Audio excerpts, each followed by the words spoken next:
Mere Mukwando molo Libeko ya mboka ekomi likola moto nyonso État de droit de mokonzi beton alingi Démocratie avec séparation de pouvoir Congo ya fachi banguna bazangi maloba Argument bakozwa wapi basi réfugié na démagogie Fachi umela na mwende na yo Madame Nagé, comme télévision, fidèles abonnés, chers internautes, de Kosamba Olonga Zane Sengwa Babino, Ebele Nabolandi, émission Nabino Yaba éclairé, debout congolais, de partout où vous vous trouvez à travers le monde, comme d'habitude, je vous dis grandement merci, merci de votre fidélité, merci pour votre confiance renouvelée à l'émission Debout congolais.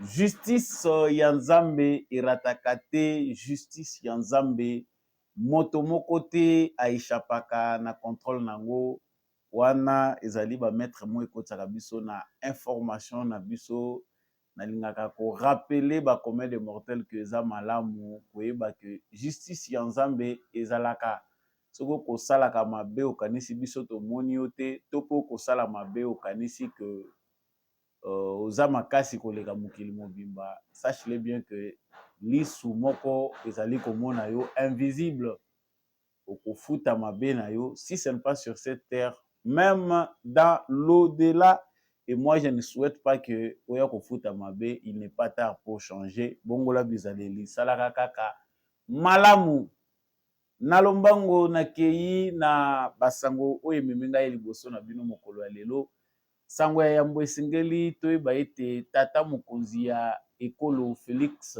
Tshisekedi akendaki bongo mobembo na mboka ya Angola epai wapi akendaki kokutana na président angolais Joao Lourenço oyo azali médiateur na conflit oyo ezali koopose République démocratique du Congo na Rwanda ya Paul Kagame nde vraiment na masolo yo basili kosolola kuna après plus de 2 heures tata mokonzi ya ekolo a réaffirmé position na ye ya kolinga koentame soki moke te lisolo na Paul Kagame soki ba militaire rwandais bazali kaka na sol congolais et que soki ba M23 ba se cantonné te pona ko déposer ba armes kasi na nsima lisolo wana ndenge tokolanda yango tokolobela yango awa tata mokonzi ya ekolo atalisi ete ye azali d'accord soki bacondition wana nyonso ezali réuni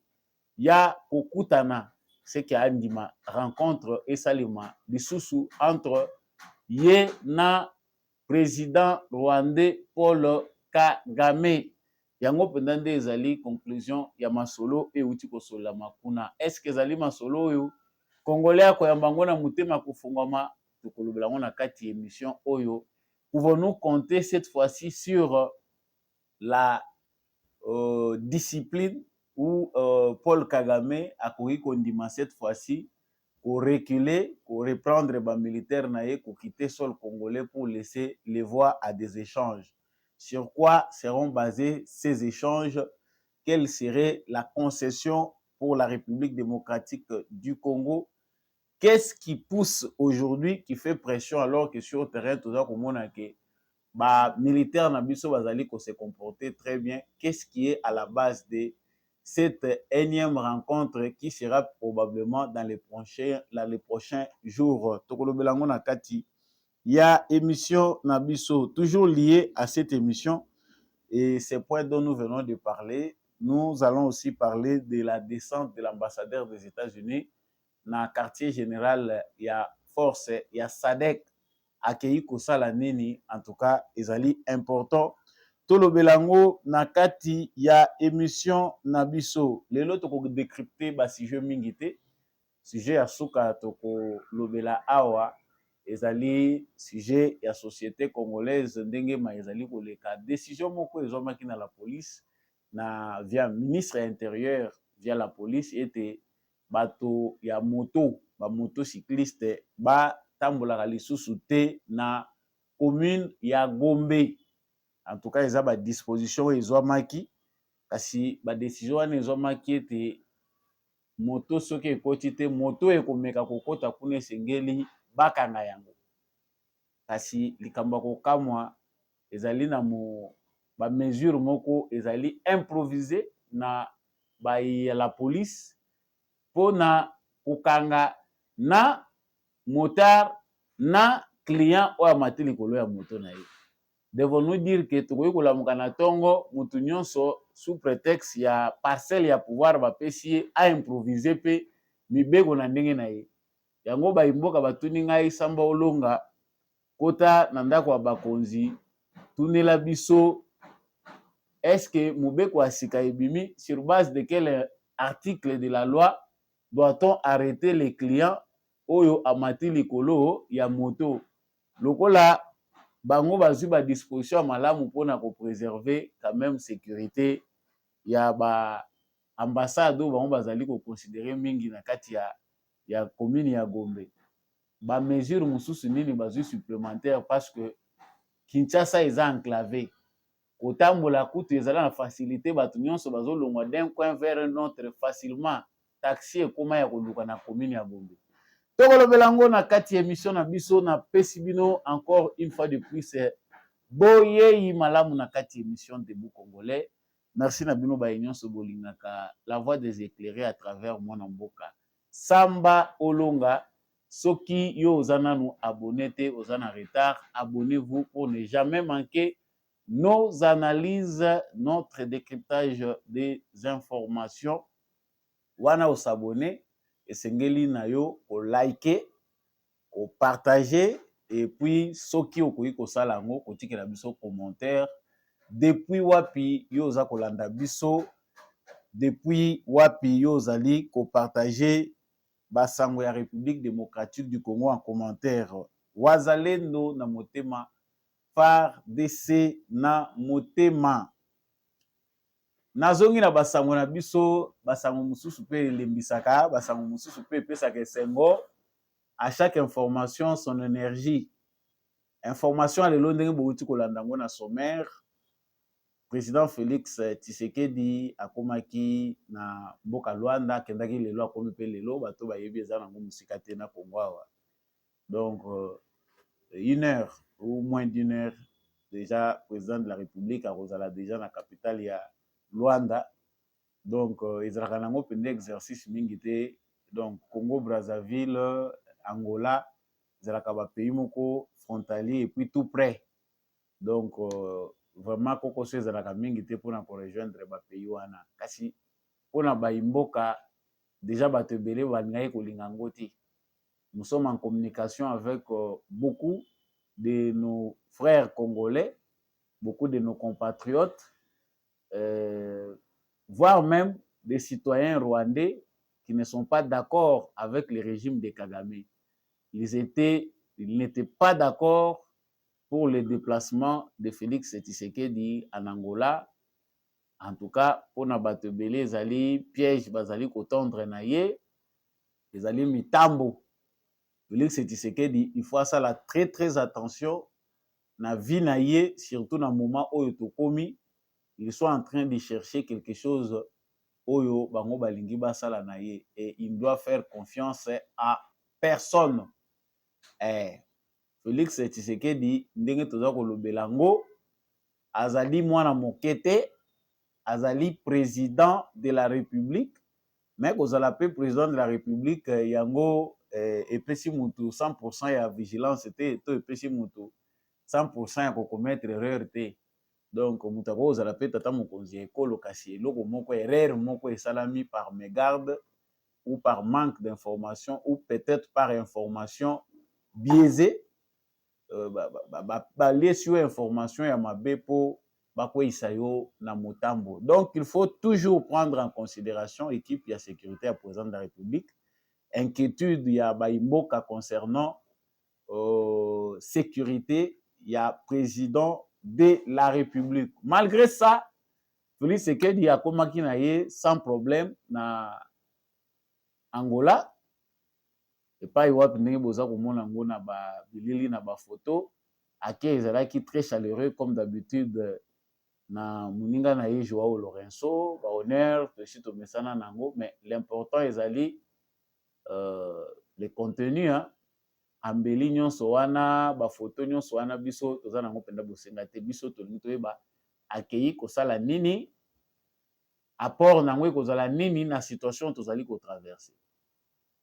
Nalingaka kosala mwa rétrospective mpona bandeko oyo balingaka kolanda pena basango malamu, toyeba ete rencontre oyo ezalaki ndenge bayokanaki ntango bakendaki na Addis Abeba na réunion ya Union africaine. Ezalaki na sommet moko extraordinaire esalamaki, réunion oyo esalemaki mpona makambo ya RDC. Kagame azalaki, Félix Tshisekedi président ya RDC azalaki, président burundais, président ya Afrique du Sud, président angolais aussi.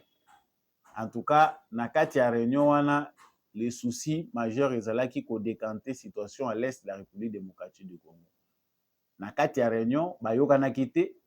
En tout cas, les discours étaient diamétralement opposés.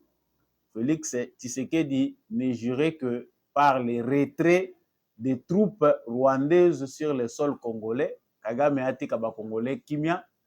Nazana lisola kosa na été aza protecteur ya ba citoyens congolais te. Ba Congolais rwandophones, ba Congolais d'origine rwandaise. Oyo bazali sur le sol congolais, ye akoyi kozala te lokola protecteur na bango. C'est un problème interne de la République démocratique du Congo et il n'a pas à s'en mêler. Pourquoi Félix Tshisekedi alobaki ndenge wana ezali parce que Kagame akomi ko se vertuer mikanda bazali ko koma na Nations Unies, azali ko tinda na Union africaine na ba réunion belé, ba rencontre belé. Kagame pour lui, il y a une minorité qui est menacée en République démocratique du Congo. Ce que lui fait, oyo ya azali kosala, c'est juste pour chercher ya ko protéger minorité moko ezali en péril. Donc pour Kagame azali lokola protecteur ya ba Tutsi oyo bakoma ba Congolais d'origine rwandaise. Yango nde akotelaka na Congo.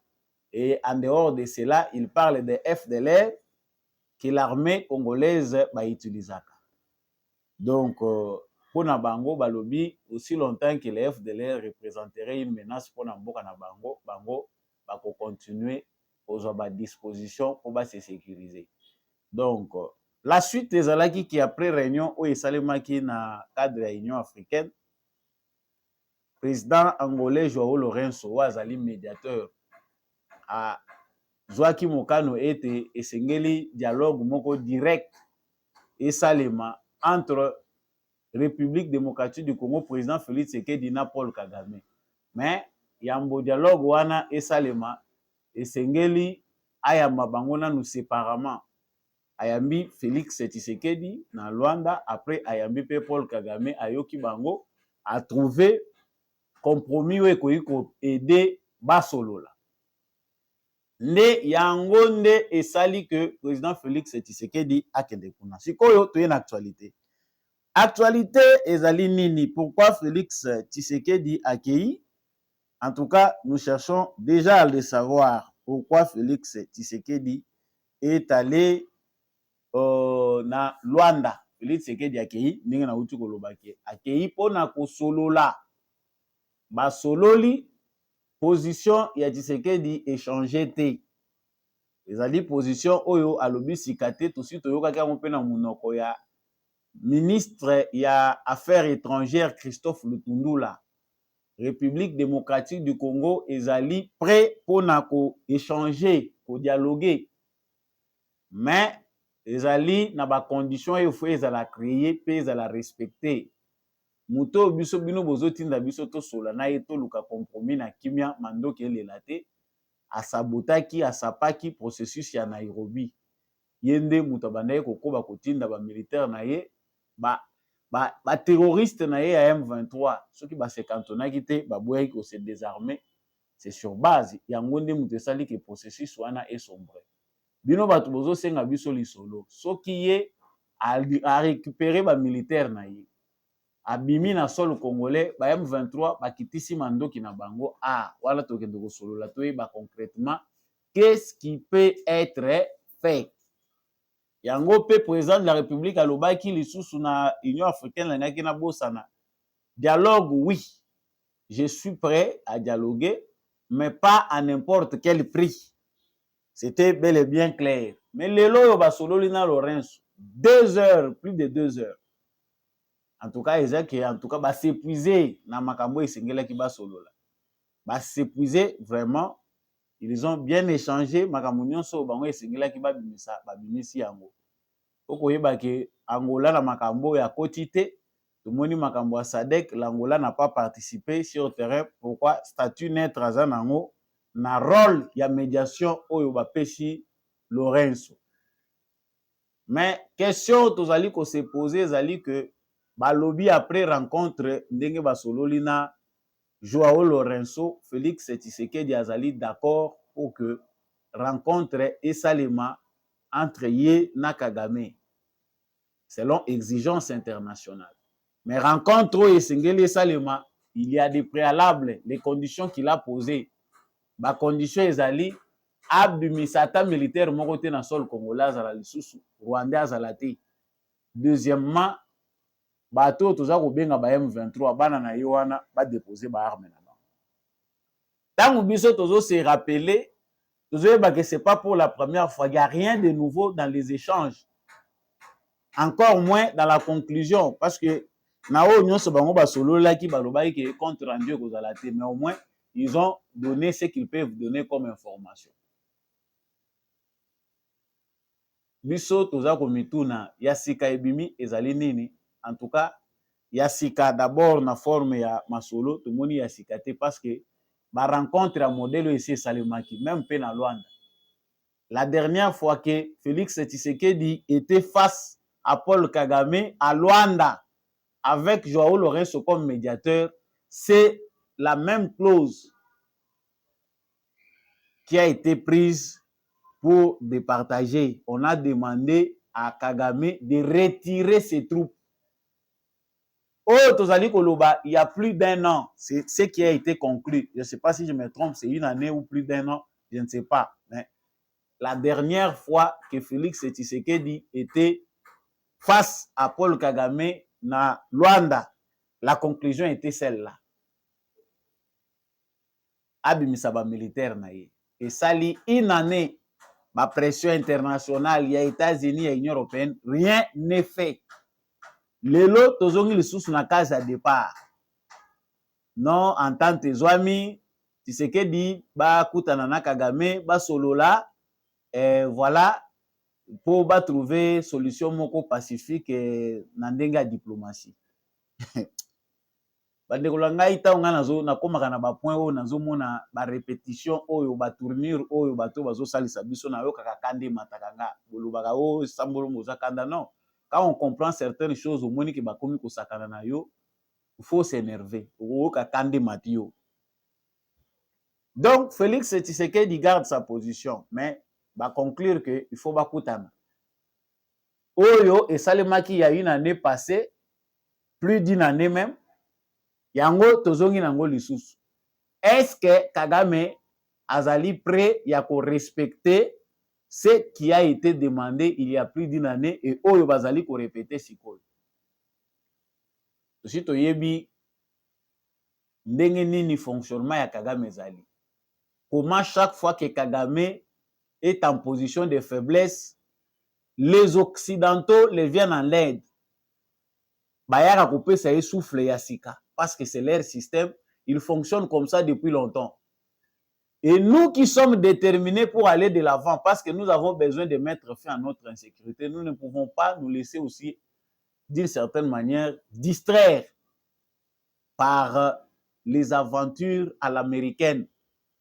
Oyo tozako mono ezo salema na Luanda, ezali occidental, ezali américain, ezali européen.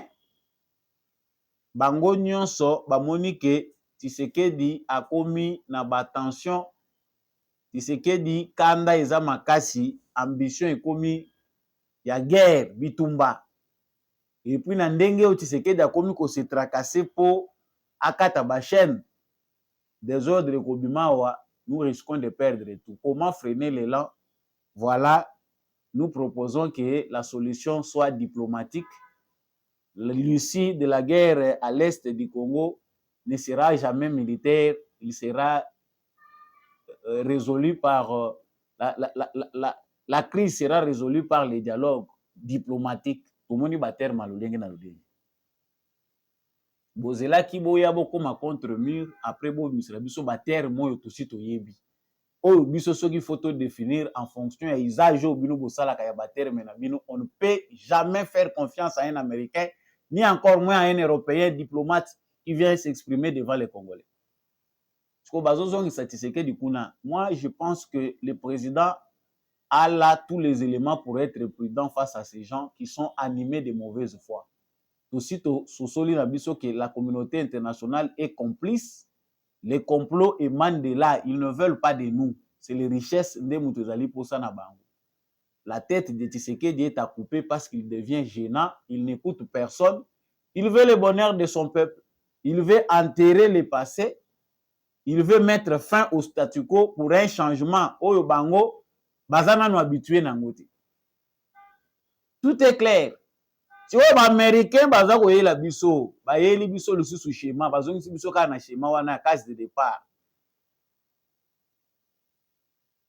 Bo bandela, bo solola, mais c'est une distraction.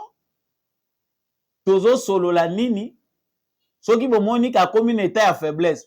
Tolobela ki makamwa binduki ya. Ba dépense au Tshisekedi asali autant tozo ka batu musu bazo tshela ngo makelela bazo yebate c'est quoi la stratégie po biso to kanisa ke soki mutu alati cravate amibengi politicien nde aza mayele, alors que la politique aujourd'hui au Congo est animée par des cerveaux inutiles, pas inutiles par rapport à gagne-pain, mais inutiles à la société congolaise. Ils n'ont pas le temps de réflexion pour le bien du pays. Réfléchissaka bien avec l'argent, les enveloppes. Bitumba fazo tokomi nango, Tshisekedi asa serré bango. Po baluka souffle, au lieu batika biso. Complet et monani keza complot, vous nous avez détruit pendant plusieurs années. Nous ne pouvons plus accepter que na fazo tokomi, boya lisusu ko yebisa biso no te botik. Ba moni ke diplomatie na bango basala ki pona ko isoler Félix Tshisekedi et Simbité, il s'en sort très bien. Il y a quand même des gens qui sont à l'écoute de Tshisekedi. Tshisekedi côté nyon sazo kende ba américain bazo landaka ye parce qu'ils ont envie de tout contrôler. Ils doivent bien les maîtriser. Poche nyon so Tshisekedi azo kende fo ba kenda. Soki makambo ya se échouaki, c'est les Américains. C'est l'Occident en général, les Aba européens. Bayebi ke oyo soki réussir awa esili bato bazuma papu toza sune loko tokosala awa. Nous devons contrecarrer. Babaloli awa makambo etanga maki bien akora na Nairobi o baza kosala référence. Soki EAC salaki musala nango sur le sol congolais ezalaki que mandat eza offensif. Soki bana ya Kagame M23 baboyi koyoka, il faut ko beta bango musala militaire eza ko ya wana te pona ko ya ko sala ba discussion. Les militaires on les engage pour les combats. Les militaires bayaka te pour bana ko discuter, mais pour la première fois sur notre sol, nous avons vu des militaires discuter, des militaires devenir politiciens. Les militaires ba komi ko contredire ba officiel ya mboka oyo bango bazali en mission. Très grave. Si vous batiki biso te tokimi Nairobi parce que rien n'est fait là-bas, le complot est devenu très grand. Tokoti na Sadek, balandi biso lisu na Sadek. Una bakutani pena mwana moko azate. Naza kolobawa makambo eza kozwa balio mususu parce que tozo ba information moko le temps c'est de l'argent moyen tozo kabino batan ebele 2 heures du temps na télévision ezate. La question congolaise prend des tournures qui s'apparente à une guerre mondiale en gestation. Le Rwanda, avec l'entêtement de certains occidentaux, veulent balingba sakanana moto. Voilà le terme qui convient. Balingba sakanana moto, mais moto bango balingba sakanana ngo. et kosala ke ba perdre nyonso et puis mokili mobile oyo ezosalema na Ukraine peut-être que eza eloko te parce que l'avenir du monde est en Afrique et le Congo nde clé.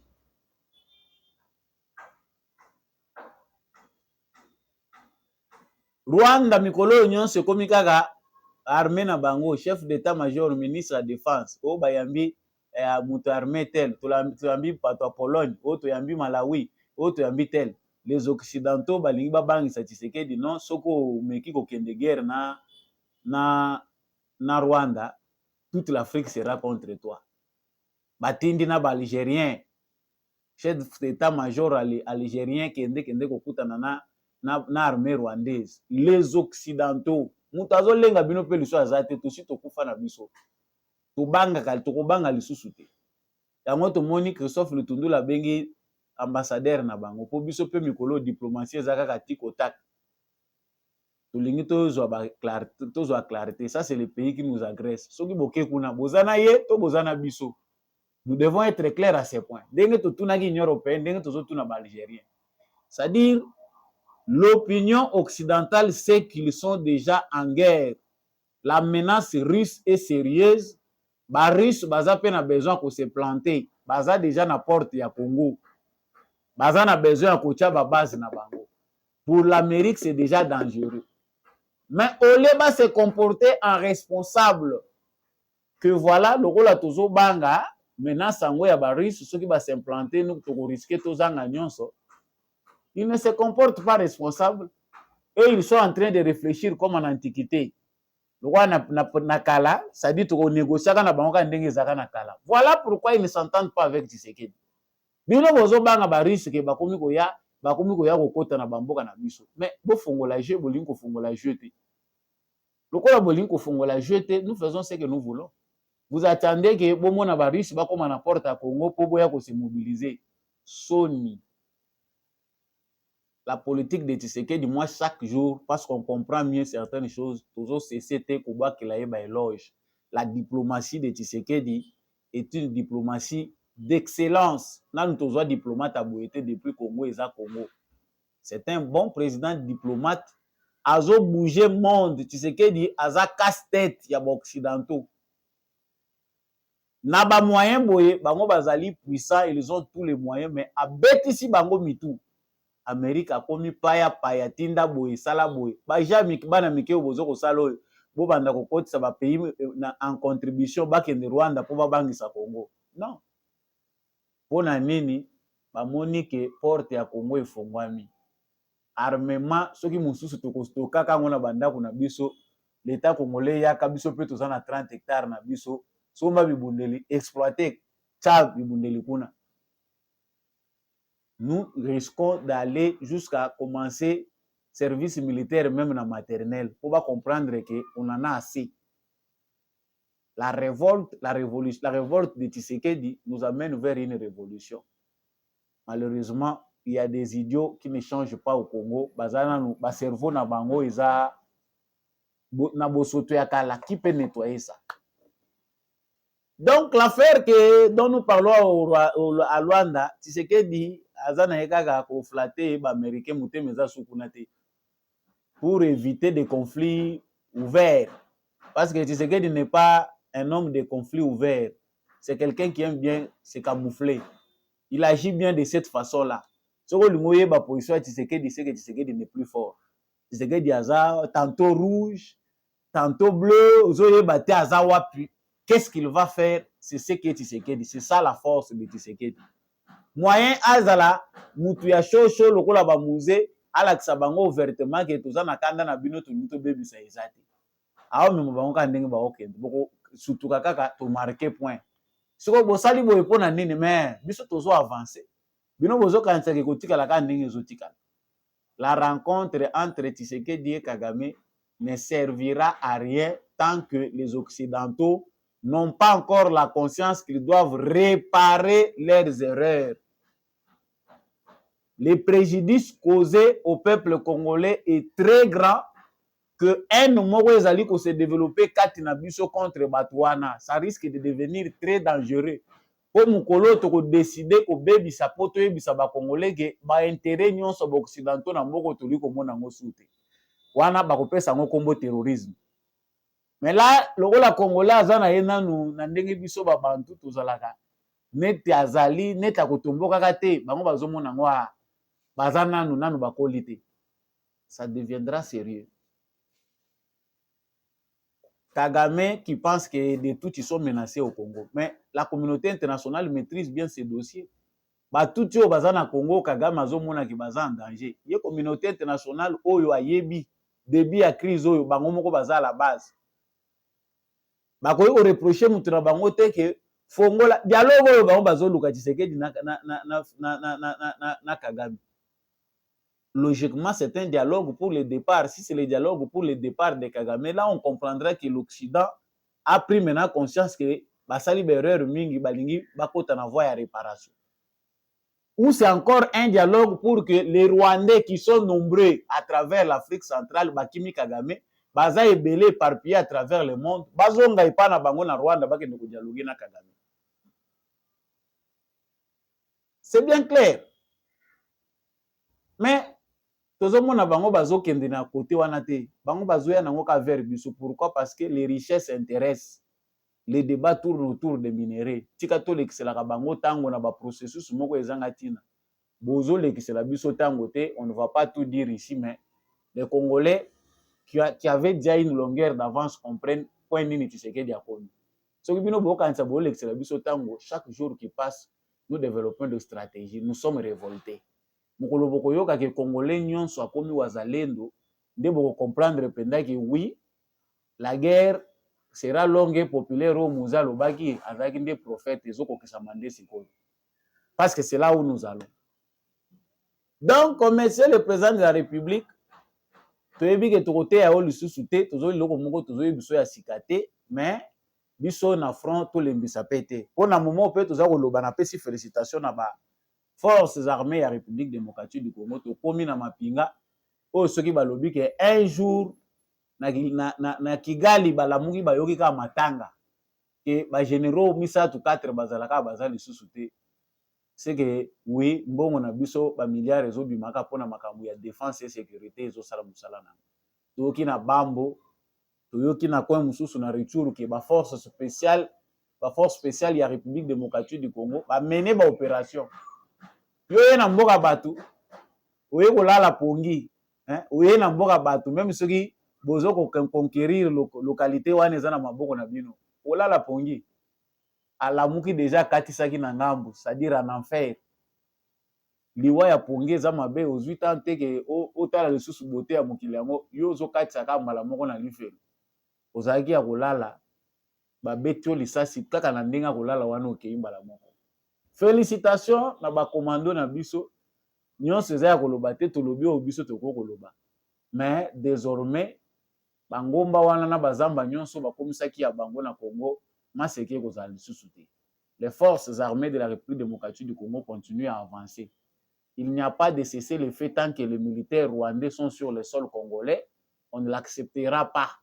Aussi garder cesser le fait mingi, mais on a compris que c'est une stratégie des Occidentaux, des Américains pour freiner l'élan des Congolais. Awa naza ko renchérir na information mususu. Ba photo wana bozomona ezali ambassadrice ya États-Unis d'Amérique na République démocratique du Congo. Tala ndenge bakomi ko se tracasser. Renseignement na bango la mugi akeko visiter base ya SADC asolola na bango. Ambassadeur ya États-Unis a se déplacer mbango akeko visiter base ya SADC. Toye ko visiter bino to s'enquérir ndenge nini bozo compter ko mener opération. Ezali mission ya renseignement. Akiti na batu na bango bakei po bazwa ba renseignement ndenge nini batu wana baza ko opérer baza ko banza nini. Ils sont en train d'espionner. Bayoki ke esprit oyo RDC mingi na Afrique du Sud baza nango toujours risquer tous à la surprise. Guerre wana soki esili sambiso tokozwa lisusu eloko te. Politique est comme elengi pour ceux qui comprennent. La guerre là, ceux qui États-Unis bakangi maboko. Et aussi la sambango, c'est devenu dangereux. La Russie est à la porte du Congo. il suffit que Tshisekedi abenda coin Tshisekedi pas aller na problème na barisi te suffit ka fongola porte bakoti mais baza déjà ça dérange les occidentaux yango bulu yeke o baza ko benga bulu yeke ekotisi bango trouble baza obligé va et vient à la partout. L'ambassadrice des États-Unis d'Amérique na ba base ya SADC elle est une espionne azali renseignant bake kozwa nde ba information oyo bakoyebisa Rwanda salabwe mais biso pe tosi toleki étape wana soki bolingi guerre mondiale bolingi ko libérer Congo te OK guerre mondiale esalema parce que toko ko vivre te ba génération nyonso e vivra kaka à genoux à cause de vous ça on ne le fera pas nous sommes un peuple qui aime la paix mais tomoni ke kimia o biso to lukaka eza ko continuer ko mimela biso makambo. Donc voilà pour ce qui est de la rencontre oyo président Salina Luanda na Joao Lourenço bakoyamba pe Kagame. Mais rencontre avec Paul Kagame, monsieur le président, prenez toutes les précautions sécuritaires pour que boye bakokutana na Kagame na bamboka nini Félix Tshisekedi est un homme de foi, on ne peut pas le faire peur. Il marche bien avec sa foi, sa détermination, la sagesse qu'il a. Makambo ebele poso tozolo bape que tozo s'inquiéter mais combien de fois Félix Tshisekedi est tenté depuis qu'il est au pouvoir? Combien de fois il a frôlé ba attentat ya ndenge na ndenge akutani nango? Combien de fois? Ça on ne sait pas comptabiliser. Lui seul sait avec ses services. Yabiso ezali koloba na bino parce que le Rwanda opère désormais encore à l'intérieur du Congo. Nos frères et sœurs Oyo Bandimi, au nom de la politique, comme ils ne se sont pas retrouvés dans le jeu politique Ndenge Salami à travers l'élection, Bandimi na bango bazala en intelligence avec les Rwandais. Ils sont encore à Kinshasa pour certains. Bazako wanga na metoyebi bango. Ceux qui circulent dans les réseaux sociaux, ils sont vraisemblables, mais il y aura encore d'autres kabilistes qui vont quitter Kinshasa pour rejoindre Nanga. So bomoni kaka mutu abimi akei soki mwasi na bana bazalaki awa bomoni babimisi bango ou bien soit mwasi na bana babimi bakei okoyoka ye a réagir na uti kokota na rébellion wana. Donc pour terminer aussi encore ce point na kolobela likambo mingi boza kotuna mituna par rapport ya traîtrise ezali au sein de l'armée ba généraux na biso bato bazali komema ba opération mbongo ezali kokoma te na front baza ko détourner ba mbongo trop de reproches à Jean-Pierre Bemba à des choses makambo eza sécuritaire ba etalaka ngo penda mingi ndenge wana te le frustration oyo ya bato bandimi baponi musala sécurité ezalaka na ndenge oyo baresolvaka yango mais soki mutu andimi komema sokoto akozala su mutu alokoso te okokolinga te omema penda arme mpo okoma millionnaire sala commerce sala na yo musala mosusu mais ça si c'est pour la sécurité du pays ezalaka apostola munene et ce n'est pas n'importe qui akondima abomaka pongi na ye po alala na zamba na malili amemi eloko ya kilo lisasi ekokozwile na gauche to na droite akufi tanto ebembe na ye bomoni te. Ça il faut faire attention. Nous savons que ba dissension ezali ba information ezali que ba wazalendo ebele bazali na confiance te na certains officiers militaires ya Congo biso to pesa bino ka ba conseil pour biso toza ba wazalendo non armés.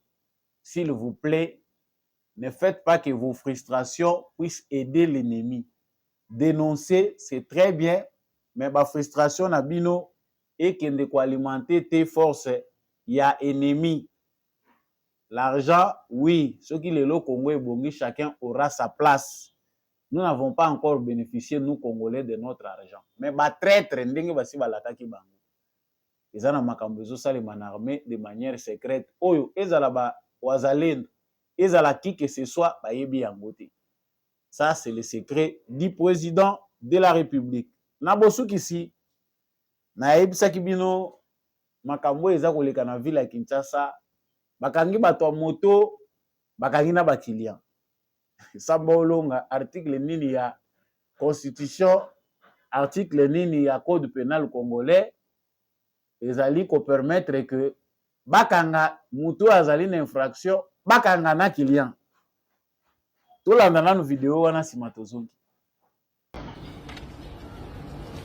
Mon général, toujours na mitindo oyo pesaki pona kotia kimia na ville Kinshasa na oyo tali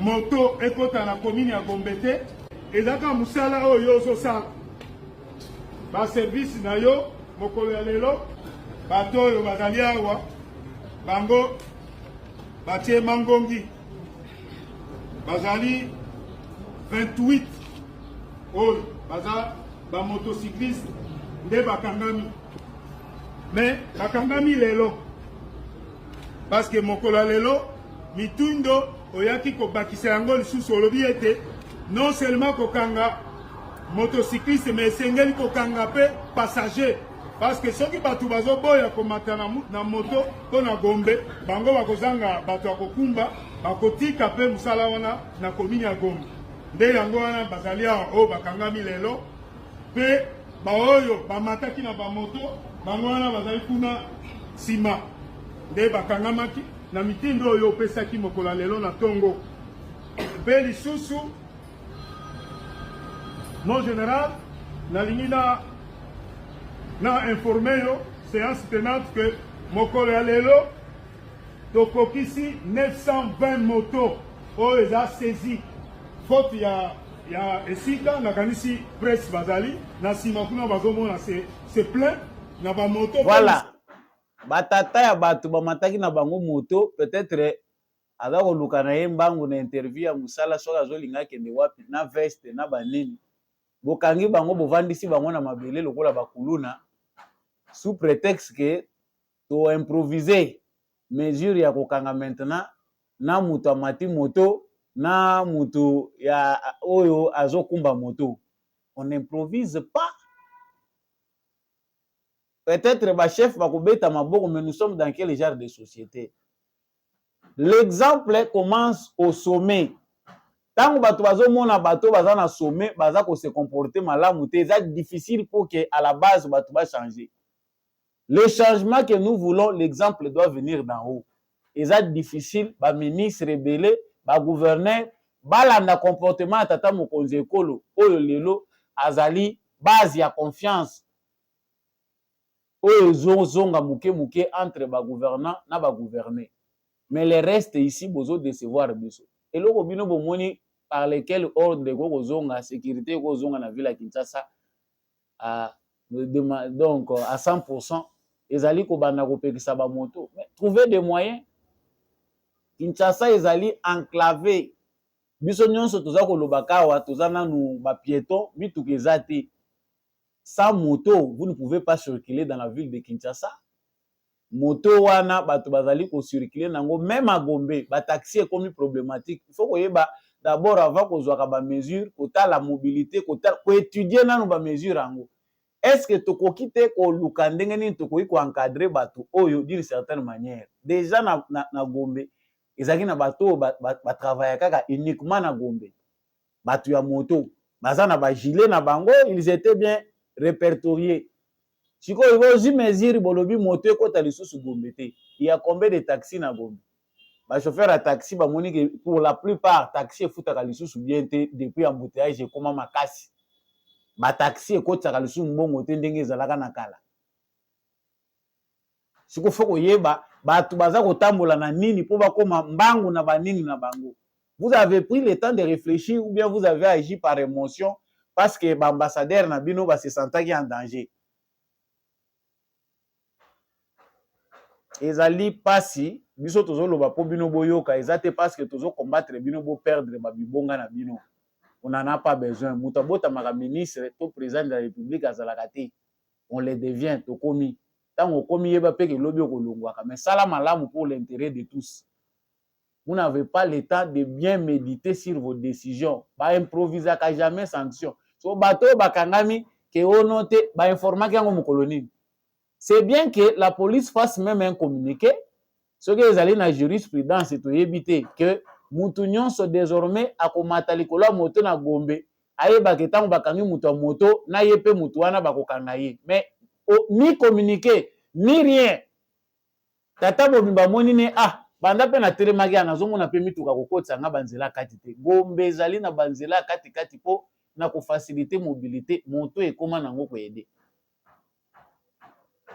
Ozwi otani olekiseli bato ba rendez-vous na bango pona yo osali bien. Oui, 950 moto eza malamu. 950 foyers privés de revenus yo kobeta maboko. C'est vrai, nos frères ya moto pe balekisaka air moko.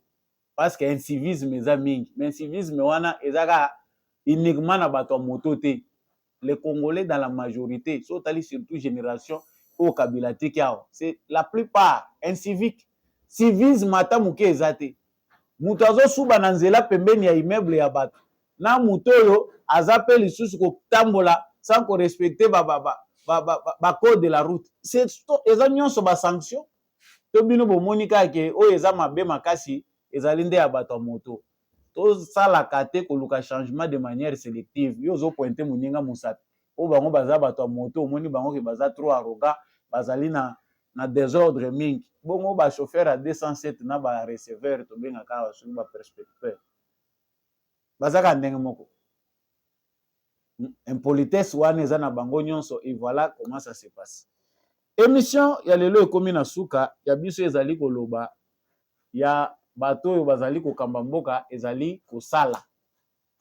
Ndenge bino moko bomoni tokomi na suka émission na biso napesi matondo mingi na ndeko mbi ya Shako asalaka lokola na momesano po ete émission oyo ekomi pa na bino. Réalisation caméra. Merci beaucoup na apôtre Gérard Kabeya Tchovu. Merci mingi na l'homme de la vérité des urnes Jean-Louis Timbalanga. Merci à Papa Michel Lumakaso depuis le sud-ouest de la France et mbote na toute la famille. Merci mingi na Papa Freddy Ngwama, Papa Boniface Mpunga, Monsieur le maire.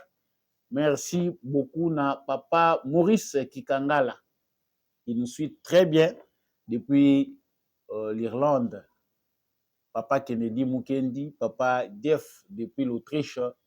Merci mingi na Maman Bill Bilonda, Maman Lisette Mbendu. En tout cas, mbote pe mingi na yo na soutien ozali ko apporter na plateau ya Samba Olonga. Ya mutuya ezali tozala na bomoko, tozala na bolingo ya Congolais entre nous pe bolingo na ekolo na biso. Sa yango moyemboka na biso ekende liboso ezali penza te. Soki ozana no abonné te, abonnez-vous, likez et partagez cette émission. Ngai na bino to kabwani wana na tikeli bino pub bolanda yango tomonani na prochaine émission.